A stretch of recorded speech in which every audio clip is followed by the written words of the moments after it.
ایران نے مسلمان ممالک سے اسرائیل کے خلاف مشترکہ آپریشن روم بنانے کا مطالبہ کر دیا ہے۔ ایرانی سپریم نیشنل سیکیورٹی کونسل نے سیکریٹری علی لاریجانی نے ایک بیان میں کہا ہے کہ کسی عملی اقدام کے بغیر صرف تقاریر پر مشتمل اجلاسوں سے اسرائیلی حکومت کا کچھ نہیں بگڑے گا۔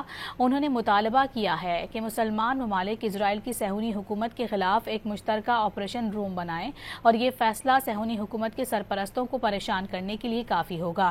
علی لاریجانی نے کہا کہ مسلمان ممالک نے فلسطین کے مظلوموں کے لیے کچھ نہیں کیا تو کم از کم خود کو تباہی سے بچانے کے لیے ہی کوئی فیصلہ کر لیں۔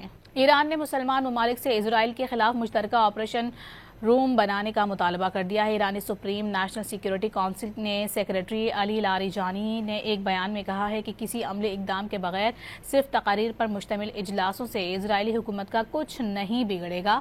انہوں نے مطالبہ کیا ہے کہ مسلمان ممالک اسرائیل کی صہیونی حکومت کے خلاف ایک مشترکہ آپریشن روم بنائیں اور یہ فیصلہ صہیونی حکومت کے سرپرستوں کو پریشان کرنے کے لیے کافی ہوگا۔